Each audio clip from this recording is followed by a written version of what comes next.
નમસ્કાર વિદ્યાર્થી મિત્રો, એજ્યુટેકનો ચેનલમાં આપનું સ્વાગત છે.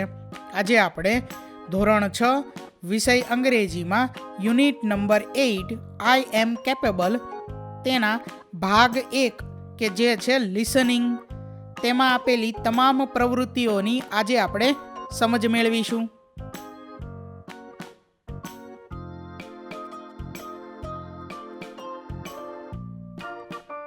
તો યુનિટ 8 એમાં ભાગ 1 લિસનિંગ, તેમાં સૌથી પહેલા છે રિસાઇટ એન્ડ એન્જોય, એટલે કે ગાઓ અને આનંદ માણો. My will, a body different, a soul so bright, એટલે કે વેગળા શરીરમાં એક ઓજસ્વી આત્મા. ત્યાર પછી આગળ a unique perspective, a shining light, અનોખા દ્રષ્ટિકોણનો એક તેજસ્વી પ્રકાશ. Don't let limitations define their way, એટલે કે તેઓની મર્યાદાઓને તેમના નિર્ધારિત માર્ગમાં બાધારૂપ નથી બનવા દેતા. For abilities shine with a loud say, કારણ કે અંતે તો ક્ષમતાઓ છાપરે ચડીને બોલે છે. ત્યાર પછી આગળ with wheels or walkers they tech there stand, એટલે કે વ્હીલચેર કે વોકર સાથે તેઓ મક્કમતાથી ઊભા રહે છે. There strength and courage inspire the land, તેમની શક્તિ અને હિંમત દેશને પ્રેરણા આપે છે. There voices whisper or loudly proclaim, હળવે રહીને અથવા મોટા અવાજે તેઓ જાહેર કરે છે. આઈ એમ કેપેબલ, આઈ એમ નોટ ટેમ્ડ, હું સમર્થ છું, હું કોઈને આધીન નથી. ત્યાર પછી હવે આગળ છે listen to your teacher and repeat the words given below, એટલે કે તમારા શિક્ષકને ધ્યાનથી સાંભળો અને ત્યાર પછી તમારે અહીં આપેલા શબ્દોને રિપીટ કરવાના છે, એટલે કે દોહરાવવાના છે. Different, perspective, unique, strength, limitations, courage, capable. ત્યાર પછી આગળ સૂચના છે કે underline the rhyming words, write them and add one more, એટલે કે રાઇમિંગ વર્ડ્સ જે આપેલા છે તેની નીચે તમારે અંડરલાઇન કરવાની છે, લીટી કરવાની છે, તેમને લખવાના છે અને તેમાં વધારો કરવાનો છે, જેમ કે બ્રાઇટ, લાઇટ, ટાઇટ. ત્યાર પછી વે, સે અને ડે. ત્યાર પછી છે સ્ટેન્ડ, લેન્ડ અને હેન્ડ. આગળ જોઈએ ત્યાર પછીની સૂચના છે લિસન ટુ ધ સ્ટોરી, એટલે કે વાર્તાને સાંભળો. વાર્તાનું શીર્ષક છે યસ વી કેન, એટલે કે હા આપણે કરી શકીએ. વાર્તાની શરૂઆત કરીએ. Veena and Shalu are good friends, એટલે કે વીણા અને શાલુ સારી બહેનપણીઓ છે. There is a sports rally in their school next month, એટલે કે આવતા મહિને તેમની શાળામાં રમતોત્સવ છે. They are excited to take part in it, તેમાં ભાગ લેવા માટે તેઓ ઉત્તેજિત છે. Veena is a good badminton player while Shalu is good at racing, એટલે કે વીણા એક સારી બેડમિન્ટન ખેલાડી છે જ્યારે શાલુ દોડની હરીફાઈમાં સારી છે. આગળ છે ત્યાર પછી Shalu is a bit upset because she has a leg injury, એટલે કે શાલુ થોડી ઉદાસ છે કારણ કે તેના પગમાં ઈજા થઈ છે. She is not sure about taking part in the race, કે દોડની હરીફાઈમાં ભાગ લેવા વિશે તેને ખાતરી નથી. Veena says why are you upset, Veena કહે છે તું કેમ ઉદાસ છે. Shalu says Veena I want to participate in the sports rally, એટલે કે શાલુ કહે છે વીણા મારે રમતોત્સવમાં ભાગ લેવો છે, but I am not sure if I will be able to do it, પણ હું તેમ કરી શકીશ કે નહીં તેની મને ખાતરી નથી. લુક એટ માય લેગ, મારો પગ તો જો. It is all injured, what shall I do, તેને ઈજા થઈ છે, હું શું કરું? ત્યાર પછી આગળ છે Veena says dear friend don't be upset, એટલે કે વીણા કહે છે પ્રિય મિત્ર ઉદાસ ન થા. Have you not heard the name of Arunima Sinha the famous mountaineer, એટલે કે તે પ્રસિદ્ધ પર્વતારોહક અરુણિમા સિન્હાનું નામ નથી સાંભળ્યું? Shalu says no I haven't. Who is she? Shalu કહે છે ના, મેં આ નામ નથી સાંભળ્યું, તે કોણ છે?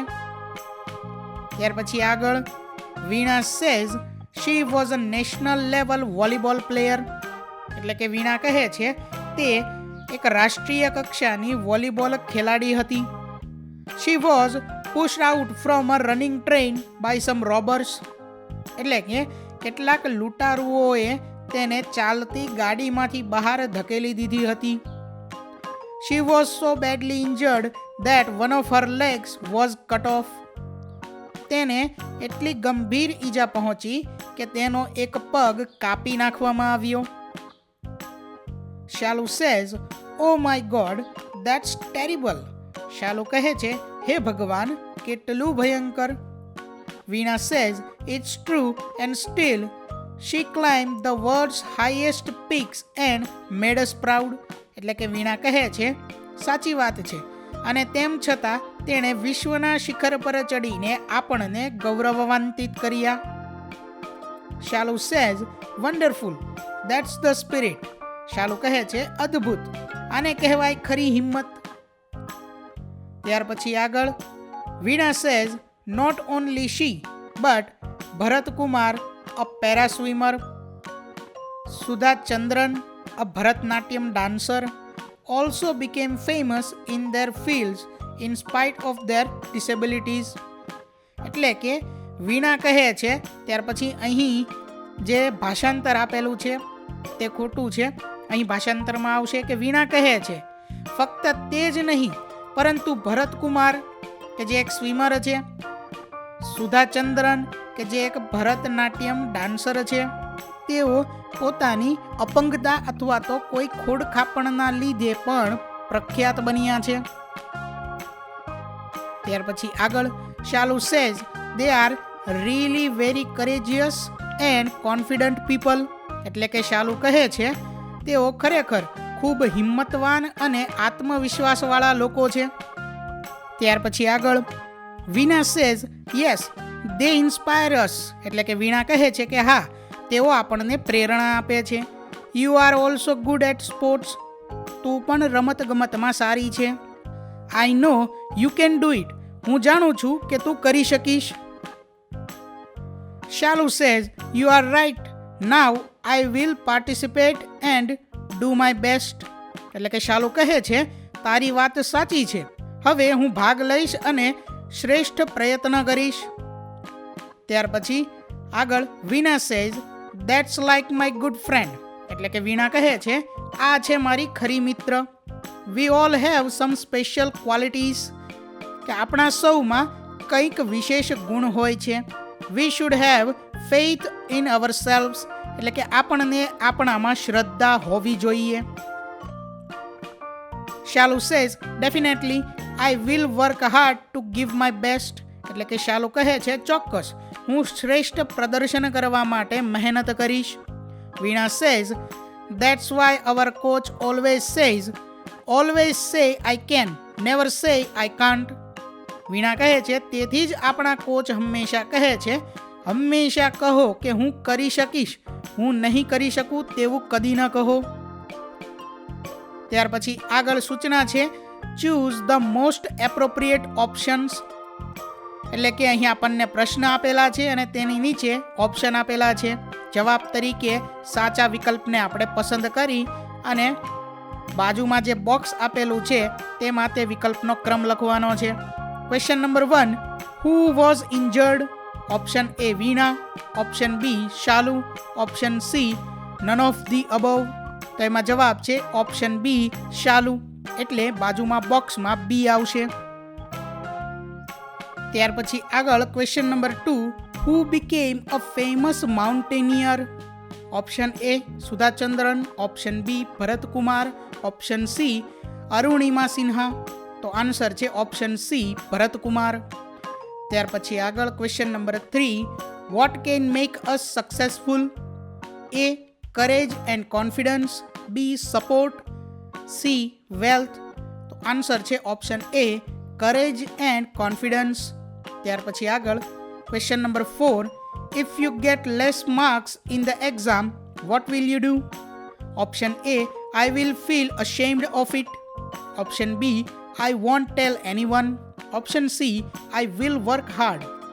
તો એનો આન્સર છે option C I will work hard. ત્યાર પછી આગળ સૂચના છે listen to your teacher and repeat, એટલે કે તમારા શિક્ષકને ધ્યાનથી સાંભળો અને અહીં જે આપેલું છે તેને રિપીટ કરો. પહેલું વાય આર યુ અપસેટ. ત્યાર પછી બીજું વોટ વિલ આઈ ડુ. ત્રીજું હુ ઇઝ શી. ચોથું દેટ્સ ટેરિબલ. પાંચમું ઓ માય ગોડ. છઠ્ઠું ડેફિનેટલી. તો વિદ્યાર્થી મિત્રો, અહીં ધોરણ 6 વિષય અંગ્રેજીમાં યુનિટ નંબર 8 આઈ એમ કેપેબલ તેના ભાગ 1 કે જે લિસનિંગ ભાગ છે તેની તમામ પ્રવૃત્તિઓની સમજ પૂર્ણ થાય છે. વિદ્યાર્થી મિત્રો, આપેલા વિડીયોની જો તમારે પીડીએફની જરૂર હોય તો તમે આપણી એપ્લિકેશન સ્માર્ટ સાથી પરથી મેળવી શકશો. વિદ્યાર્થી મિત્રો, આપણી એપ્લિકેશન સ્માર્ટ સાથી પ્લે સ્ટોરમાં આવી ગઈ છે, જેની અંદર તમે બધા વિભાગ જોઈ શકો છો. તેની અંદર વિવિધ ધોરણ છે. ધોરણ ઉપર ક્લિક કરતાં વિવિધ વિષય ખુલશે. વિષય ઉપર ક્લિક કરતાં તેની અંદર આવતા પાઠ ખુલશે. તેની અંદરથી તમે પાઠ્યપુસ્તક પણ ડાઉનલોડ કરી શકો છો. તેની અંદર આપેલા પાઠમાં ક્લિક કરતાં તમે પાઠની પીડીએફ, સ્વાધ્યાયની પીડીએફ, સ્વાધ્યાયન પોથીની પીડીએફ, પાઠના વિવિધ વિડીયોઝ, સ્વાધ્યાયના વિડીયોઝ, સ્વાધ્યાયન પોથીના વિડીયોઝ બધું જોઈ શકો છો અને ડાઉનલોડ પણ માત્ર એક ક્લિકમાં કરી શકો છો. વિદ્યાર્થી મિત્રો, આપણી એપને સપોર્ટ કરજો, ડાઉનલોડ કરજો. થેન્ક યુ દોસ્તો. એજ્યુકટેકનો ચેનલ તરફથી વિડીયો નિહાળવા બદલ આપનો આભાર. આવા બીજા વિડીયોઝ નિહાળવા માટે અમારી યુટ્યુબ ચેનલ એજ્યુકટેકનો અત્યારે જ સબસ્ક્રાઇબ કરો. આભાર દોસ્તો.